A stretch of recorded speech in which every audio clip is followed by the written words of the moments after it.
Hello friends, welcome back to my channel alpha trader.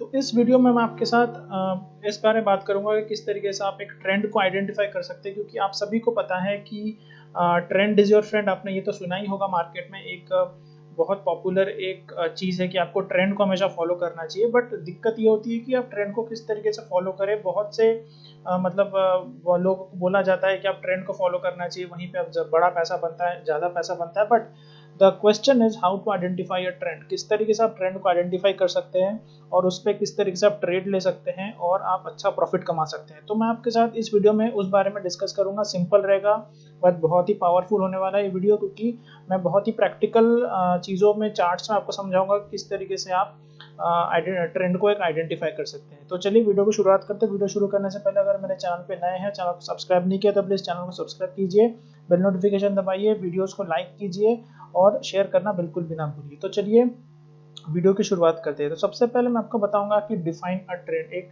आपको अगर कोई ट्रेंड को डिफाइन करना है तो किस तरीके से आप कर सकते हो। तो आपको पता है कि हमारे मार्केट में दो तरीके के ट्रेंड होते हैं। एक होता है आपका एक स्टॉक इस तरीके से जा रहा है, हायर हाई हायर लो अगर बना रहा है, तो जैसे ये हायर लो बना रहा है, ये हायर हाई बना रहा है, देन अगेन हायर लो बनाया, देन अगेन हायर हाई बना रहा है, तो इसको हम बोलते हैं अप ट्रेंड।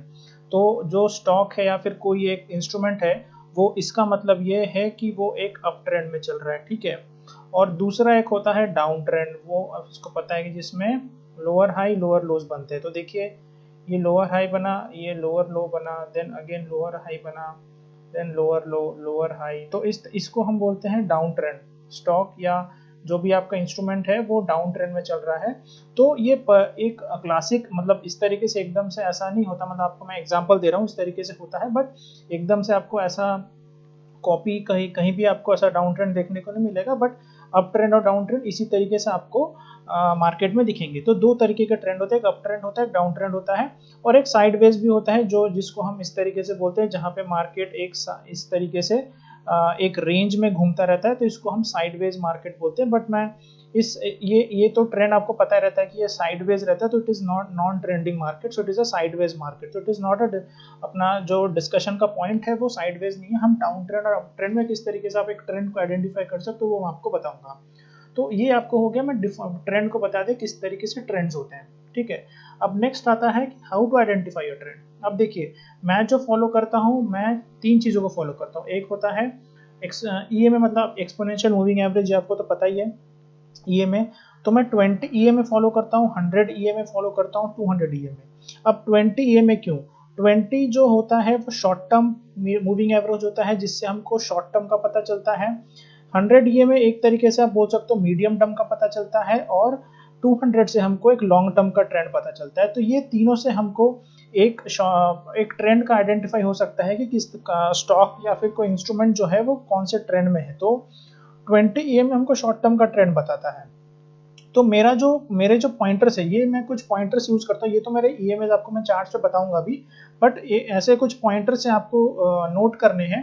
तो फर्स्ट जो पॉइंटर मेरा होता है, किस तरीके से मैं ट्रेंड को डिफाइन करता हूँ। अगर कोई moving average if it is pointing upwards, मतलब अपवर्ड्स अगर पॉइंटिंग है, तो वो एक स्ट्रॉन्ग ट्रेंड में है।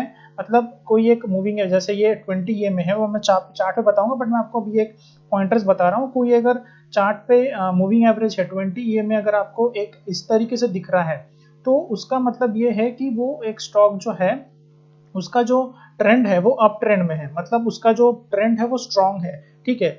दूसरा मेरा पॉइंटर होता है मूविंग एवरेज का सेम, अगर वो डाउनवर्ड ट्रेंड में है, मतलब अगर वो नीचे की तरफ उसका मूवमेंट है, तो उसको मैं ये बोलूंगा कि जो मूवमेंट इसका है, जो इसका स्ट्रेंथ है, वो उतना स्ट्रांग नहीं है। तो दो तरीके के होते हैं ये, एक तो मूवमेंट, एक तो मूविंग एवरेज आपका अपवर्ड स्लाइड होगा इस तरीके से, दूसरा होगा डाउनवर्ड स्लाइड, मतलब इस तरीके से जो जो मूविंग एवरेज डायरेक्शन होगा वो डाउनवर्ड होगा, तो इसका जो स्ट्रेंथ होता है वो वीक होता है, ठीक है। तो ये मूविंग एवरेज का बता दिया मैंने आपको। थर्ड जो पॉइंटर मैं देखता हूँ वो होता है कि जो आपका मूविंग एवरेज का जो एंगल होता है, मतलब मूविंग एवरेज अगर इस तरीके से जा रहा है, तो अगर ये आपका 45 डिग्री या फिर 30 डिग्री, ठीक है, 45 डिग्री या 30 डिग्री के अगर एंगल में आपका ये मूविंग एवरेज होता है, तो मैं उसको स्ट्रॉन्ग मानता हूँ, ठीक है, उसको मैं एक स्ट्रॉन्ग स्ट्रेंथ मानता हूँ कि जो ये मूविंग एवरेज है वो एक स्ट्रेंथ दिखा रहा है। या फिर आप इसको बोल सकते हो 45-30 डिग्री आप एंगल में ना सोच के इसको आप इस तरीके से बोल सकते हो कि अगर 2 बजे मतलब 2 ओ क्लॉक जो होता है, 2 ओ क्लॉक मतलब घड़ी में जब 2 बजते हैं तो इस तरीके से जब जो भी 2 बजे का जो भी जिस तरीके से होता है तो 2 बजे का जो टाइम होता है उस समय पे किस तरीके से देखिए ये है 2 बजे का मतलब इस तरीके से अगर 2 बजता है तो इस तरीके से मैं स्ट्रॉन्ग समझता हूँ इसको, अगर ये 2 ओ क्लॉक की तरफ है। फोर्थ जो होता है अगर मैं 4 ओ क्लॉक की बात करूँ, जब घड़ी में जब 4 बजते हैं तो उसको मैं बोलता हूँ कि ये जो मूवमेंट है वो या फिर वो ज़्यादा स्ट्रॉन्ग है, ठीक है। तो ये आपको चार्ट पे भी समझाऊंगा तो कंफ्यूज मत होइए, सब बातें मैं चार्ट पे जब बताऊंगा तब आपको समझ में आएगी। तो एक बात होगी मूविंग एवरेज वाली बात, अपवर्ड या डाउनवर्ड वाली। दूसरा हो गया मूविंग एवरेज का जो मतलब जो फेस है, मतलब मूविंग एवरेज अगर 2 ओ क्लॉक की तरफ फेस कर रहा है तो वो उस तरफ अप ट्रेंड में स्ट्रॉन्ग है, और अगर वो 4 ओ क्लॉक की तरफ मतलब नीचे की तरफ अगर मूवमेंट दिखा रहा है तो वो स्ट्रॉन्ग है, ठीक है। तो मैंने आपको बता दिया कि किस तरीके से आप ट्रेंड को मतलब इस तरीके से आप इजीली फाइंड आउट कर सकते हो। तो ये कुछ मतलब पॉइंटर्स है जिसको आप एक तरीके से चार्ट्स पे आइडेंटिफाई कर सकते हो। तो चलिए चार्ट्स पे बताता हूँ किस तरीके से आप ये 20 EMA, 100 EMA और 200 EMA को आप इस तरीके से आइडेंटिफाई कर सकते हैं। तो देखिए ये जो चार्ट है, देखिए ये किसका चार्ट है, ये मैंने आपको सिप्ला का 1 डे का चार्ट है, ठीक है। अब देखिए ये जो ब्लू वाली लाइन है, जो ब्लू वाली लाइन है वो आपकी है 20 EMA, ब्लू वाली लाइन है आपकी 20 EMA। 100 जो रेड वाली है वो 100 EMA है, और जो ब्लैक वाली लाइन है वो 200 EMA है, ठीक है। अब देखिए इसमें क्लासिक एग्जांपल, जो ब्लू वाली लाइन है उस पे जो ब्लू वाली लाइन है वो देखिए ये ऊपर है, सबसे ऊपर 20 EMA है। तो जो शॉर्ट टर्म ट्रेंड है वो आपको अब दिख रहा है, ठीक है। शॉर्ट टर्म जो ट्रेंड है वो आपको अब दिख रहा है क्योंकि 20 EMA सारे बाकी भी जितने अब मूविंग एवरेजेस है उससे ऊपर ट्रेंड कर रहे हैं, ठीक है। ये तो आपका फर्स्ट होगा कि शॉर्ट टर्म ट्रेंड अप है। अब सेकंड जो है ये स्ट्रॉन्ग है या नहीं है, ये देखिए ये जो 20 EMA का जो फेस है वो 2 ओ क्लॉक की तरफ है, ठीक है। ये जो है आपको 2 ओ क्लॉक की तरफ दिख रहा है कि मतलब ये 2 जब घड़ी पे बजते हैं तो आपको इस तरीके से दिखता होगा, ठीक है। तो अब 2 ओ क्लॉक की है तो ये जो शॉर्ट टर्म जो ट्रेंड है वो अप तो है बट ये स्ट्रॉन्ग भी है साथ में। तो ये दोनों चीजें कंफर्म हो गई कि शॉर्ट टर्म जो ट्रेंड है वो अप है और स्ट्रॉन्ग भी है, क्योंकि इसका जो 20 EMA का जो फेस है या फिर जो इसका दिशा है वो 2 ओ क्लॉक की तरफ है। तो ये बहुत ही ज्यादा स्ट्रॉन्ग ट्रेंड हो गया। तो आप बोल सकते हो कि सिप्ला जो है शॉर्ट टर्म में एक तरीके से बहुत ही अप ट्रेंड में है, बहुत ही स्ट्रॉन्ग अप ट्रेंड में है। तो आप इसमें लॉन्ग की पोजीशन या फिर आपको अगर आपने होल्ड किया हुआ है स्टॉक, आपके पास अगर स्टॉक है तो आप इसको इजीली इसको होल्ड कर सकते हो, क्योंकि शॉर्ट टर्म में भी अप है और इसका जो मूवमेंट है वो भी स्ट्रॉन्ग है, प्लस इसके जो मीडियम टर्म जो मूविंग एवरेज है 100 उससे भी ऊपर ट्रेड कर रहा है और लॉन्ग टर्म मूविंग एवरेज से भी ऊपर ट्रेड कर रहा है। तो एक तरीके से ये स्ट्रॉन्ग अप ट्रेंड में चल रहा है, ठीक है। नेक्स्ट मैं स्टॉक आपसे बात करूंगा जो आता है वो है HDFC का 1 डे का चार्ट। अब देखिए HDFC 1 डे के चार्ट में आपको यहाँ पे ये थोड़ा कंफ्यूजिंग वाला चार्ट है, इसलिए मैंने ये आपको एग्जांपल लिया है। तो देखिए ये वाला जो है वो 200 है, ये वाला जो है वो 100 है, और ब्लू वाला जो है वो 20 है। तो देखिए 20 EMA सारे EMA से नीचे चल रहा है, मतलब जो शॉर्ट टर्म ट्रेंड है वो डाउन है, ठीक है। बट नेक्स्ट जो पॉइंट है स्ट्रॉन्ग है या नहीं है, डाउन ट्रेंड जो है वो स्ट्रॉन्ग है या नहीं है, क्या दिख रहा है आपको, आप बताइए, आप बताइए क्या। आप वीडियो को पॉज कीजिए और बताइए, सोचिए क्या ट्रेंड है। देखिए ये जो फेस है क्या आपको ये 4 ओ क्लॉक का दिख रहा है, 4 ओ क्लॉक का दिख रहा है, मुझे तो नहीं दिख रहा है 4 ओ क्लॉक का, एग्जैक्टली 4 ओ क्लॉक होना चाहिए। देखिए ये जो पॉइंट है ये 4 ओ क्लॉक का नहीं है, ये थोड़ा सा ऊपर है, एकदम से 4 ओ क्लॉक नहीं है, ये 3 और 4 के बीच में है। तो ये अब डाउन ट्रेंड में तो है बट स्ट्रॉन्ग नहीं है, ये स्ट्रॉन्ग है नहीं है, बिल्कुल भी स्ट्रॉन्ग नहीं है। तो इसको हम शॉर्ट नहीं कर सकते या फिर इसमें हम शॉर्ट की पोजीशन बिल्कुल नहीं बना सकते। शॉर्ट टर्म ट्रेंड बिल्कुल डाउन है, नो डाउट, क्योंकि 20 EMA सारे EMA से नीचे ट्रेड कर रहा है तो ट्रेंड तो डाउन है, बट स्ट्रॉन्ग डाउन ट्रेंड बिल्कुल भी नहीं है। तो इसको आपको बिल्कुल भी शॉर्ट नहीं करना, या फिर आप एक तरीके से बोल सकते हो ये स्ट्रॉन्ग डाउन ट्रेंड में नहीं है HDFC। तो वीक तो है बट स्ट्रॉन्ग वीक नहीं है, ठीक है। तो ये 4 ओ क्लॉक का जो है ये बिल्कुल 4 ओ क्लॉक की तरफ ट्रेड नहीं कर रहा, मतलब 4 ओ क्लॉक की तरफ ये मूविंग एवरेज का फेस नहीं है। ठीक है, ये हो गया HDFC का।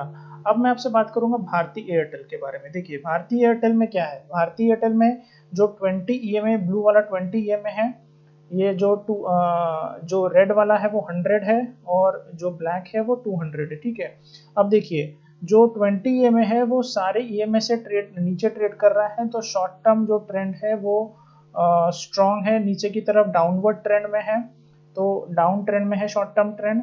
बट अभी देखिए 4 ओ क्लॉक की तरफ है, हाँ बिल्कुल ये जो है वे, ये जो इसका जो फेस है वो 4 ओ क्लॉक की तरफ मुझे दिख रहा है, तो इसका जो डाउन ट्रेंड है वो भी बहुत ज़्यादा स्ट्रॉन्ग है। तो भारती एयरटेल जो है वो शॉर्ट टर्म में डाउन ट्रेंड में तो चल ही रहा है, बट इसका जो ट्रेंड है, जो स्ट्रेंथ है वो भी बहुत ज़्यादा स्ट्रॉन्ग है। तो आप एक तरीके से बोल सकते हो कि भारती एयरटेल वीक है अभी इन द शॉर्ट टर्म और सारे मूविंग एवरेजेस के नीचे ट्रेड कर रहा है। तो आप इस तरीके से आप एक ट्रेंड आइडेंटिफाई कर सकते हो कि एक जो स्टॉक है उसमें अगर आपको एक फॉर एग्जांपल अगर भारतीय एयरटेल में आप सोच रहे हो कि मुझे लॉन्ग जाना है या फिर मुझे पोर्टफोलियो में रखना है, फिर लॉन्ग टर्म के लिए इन्वेस्ट करना है या फिर मीडियम टर्म के लिए इन्वेस्ट करना है, तो आप बिल्कुल नहीं कर सकते, क्योंकि इसका जो ट्रेंड वो डाउन है एक तरीके से, और इसका जो स्ट्रेंथ है वो भी बहुत ज़्यादा स्ट्रॉन्ग है नीचे की तरफ, तो इसमें आप अभी तो इन्वेस्ट बिल्कुल भी नहीं कर सकते। तो इस तरीके से आप ट्रेंड्स को आइडेंटिफाई इजीली कर सकते हो। ठीक है, नेक्स्ट जो मैं स्टॉक से आप बात करूंगा आईटीसी, ये भी क्लासिक एग्जांपल है। देखिए आईटीसी जो 200 है वो ब्लैक वाला है यहाँ पे, उसके बाद ये जो है आपका 100 EMA है और ये जो है आपका 20 EMA है। तो देखिए आईटीसी देखिए कितने लंबे समय से कंटिन्यू डाउन ट्रेंड में ही चल रहा है। देखिए इसका स्टॉक कंटिन्यू 20 EMA जो है वो 200 और 100 EMA के नीचे ही चल रहा है, और देखिए इसका जो 20 EMA है ये भी 4 ओ क्लॉक की तरफ ही इशारा कर रहा है, तो इसका भी जो शॉर्ट टर्म ट्रेंड है वो डाउन है। ठीक है, और जो इसका डाउन ट्रेंड है वो भी बहुत ज़्यादा स्ट्रॉन्ग है, तो दोनों चीज़ें सेटिस्फाई हो रही है। तो आईटीसी को तो मैं लॉन्ग तो नहीं करूंगा, आईटीसी को मैं अभी पोर्टफोलियो में तो नहीं खरीदूंगा, क्योंकि इसका शॉर्ट टर्म ट्रेंड जो है वो डाउन है, और डाउन जो ट्रेंड है वो भी बहुत ज़्यादा स्ट्रॉन्ग है, क्योंकि इसका जो फेस है वो 4 ओ क्लॉक की तरफ है। तो ये इस तरीके से आप इजीली ट्रेंड्स को आइडेंटिफाई कर सकते हो और कोई भी गलत ट्रेड लेने से बच सकते हो। आपको कोई भी किसी भी इंडिकेटर या फिर दूसरे अलग से कुछ लगाने की जरूरत नहीं, आप क्लियरली आप 200 EMA 100 EMA और 20 EMA लगा सकते हैं। ये मैं यूज करता हूँ, आप इसके 200 तो मूविंग एवरेज मतलब लॉन्ग टर्म का एक हो गया, इसको आप यूज कर सकते हो। 100 की जगह 150 भी यूज कर सकते हो, इसको भी लोग शॉर्ट टर्म के लिए यूज करते हैं। 20 EMA की जगह आप 13 EMA भी यूज कर सकते हो, कोई प्रॉब्लम नहीं। 13 EMA भी आपको सेम शॉर्ट टर्म का ही सॉरी ये 50 आपका मीडियम टर्म है, 13 भी आपका शॉर्ट टर्म आपको ट्रेंड बता सकता है। तो आप ये आपके ऊपर है, आप आपके हिसाब से इसमें चेंज कस्टमाइजेशन कर सकते हो उस पर। मैं तो 200 100 और 20 यूज करता हूँ, आप उसको 20 13 या फिर 100 को 150 में कन्वर्ट करके यूज कर सकते हो। उसके बाद तो ये मैंने आपसे इस तरीके से बात किया कि किस तरीके से आप ट्रेंड्स को आइडेंटिफाई कर सकते हो, क्योंकि देखिए मार्केट में ट्रेंड को फॉलो करना बहुत जरूरी है। अगर आपने किसी स्टॉक को देखिए सिप्ला में, देखिए अगर सिप्ला को आपने लॉन्ग किया हुआ है, देखिए 20 के ऊपर इस जगह पे 20 के ऊपर ये स्टॉक आया, गैप अप होके यहाँ पे आया, बट अगर आपने इस पे स्टॉक में लॉन्ग किया हुआ है और आपको अगर ट्रेंड को फॉलो करना है, तो आपको इस तरीके से रूल बेस्ड या फिर आपको मूविंग एवरेजेस को फॉलो करना पड़ेगा। क्योंकि अगर देखिए आपने यहाँ पे इन्वेस्ट किया 20 मूविंग एवरेज के ऊपर आते ही अगर आपने यहाँ पे करीब करीब ये चल रहा था 570 के करीब ये प्राइस चल रहा था इस जगह पे, तो आपने यहाँ पे अगर इन्वेस्ट किया होता या फिर आपने पोर्टफोलियो में रखा होता है स्टॉक को, और समझ लीजिए स्टॉक यहाँ पे थोड़ा नीचे आ जाता, तो आपको लगता है अरे नीचे आ गया, आप डर के निकल जाता स्टॉक में से। बट ये देखिए किस तरीके से ब्यूटीफुली ये थोड़ा सा रिट्रेस होने के बाद, थोड़ा पुल बैक आने के बाद, ये देखिए किस तरीके से ये हायर हाई हायर लो बना के देखिए किस तरीके से ये अभी 700-800 के करीब पहुंच गया है। तो देखिए इस तरीके से आपको ट्रेंड को फॉलो करना है, आपको देखना है कि जो ट्रेंड है वो देखिए ये जो 20 EMA का जो ट्रेंड है वो किस तरफ है, वो 2 ओ क्लॉक की तरफ क्या आपको इशारा कर रहा है, क्या आपको ये बता रहा है कि ये मैं स्ट्रांग हूँ, मुझे नहीं बेचना है, मैं बिल्कुल अप ट्रेंड में हूँ, तो मुझे आप अपने पोर्टफोलियो में रखिए। क्या आपको कोई एक पर्टिकुलर स्टॉक इस तरीके से इंडिकेशन देता है? अगर देता है तो आपको स्टॉक में से बिल्कुल भी नहीं निकलना है, आपको वो स्टॉक को कंटिन्यू होल्ड करना है और ट्रेंड को आपको बिल्कुल फॉलो करना है, क्योंकि आपको पता है कि trend is your friend. Trend is your friend, ये आपको गांठ बांध लेना है मार्केट में। अगर आपको बड़ा पैसा बनाना है तो आपको ये जो मार्केट की भाषा है इसको समझनी पड़ेगी। मूविंग एवरेजेस आपको क्या बता रहे हैं वो आपको इस तरीके से कोई नहीं बताएगा, इस तरीके से इजी लैंग्वेज में कोई नहीं बताएगा। देखिए किस तरीके से ब्यूटीफुली सिप्ला ये ऊपर गया है। तो हम आपको हमेशा ट्रेंड के साथ रहना है, जो आपको मार्केट बता रहा है उस तरीके से आपको फॉलो करना है। तो देखिए ये HDFC, देखिए HDFC किस तरीके से इस जगह पे 20 EMA के नीचे ये आ गया था। तो इसमें आपको अगर स्टॉक में आपने होल्ड किया हुआ है पहले से तो आपको इस जगह बिल्कुल निकल जाना है, क्योंकि शॉर्ट टर्म ट्रेंड आपको बता रहा है कि मैं नीचे जा रहा हूँ तो मुझे आप मत होल्ड करो, यहाँ पे होल्ड करके आपको नुकसान ही होने वाला है। तो इस तरीके से आपको ट्रेंड को फॉलो करना है कि स्टॉक मुझे क्या बता रहा है, मार्केट मुझे क्या बता रहा है, बस उसी को फॉलो कीजिए। आपका पैसा इजीली आप मार्केट में इस तरीके से बना सकते हो। तो चलिए यही वीडियो को यही एंड करता हूँ। वीडियो आपको अगर अच्छा लगे तो प्लीज़ लाइक करके एनकरेज कीजिए, वीडियोस को शेयर कीजिए, चैनल को सब्सक्राइब नहीं किया तो प्लीज़ सब्सक्राइब करके बेल नोटिफिकेशन दबाइए। तो चलिए मिलते हैं नेक्स्ट वीडियो में। Thank you very much for watching this video.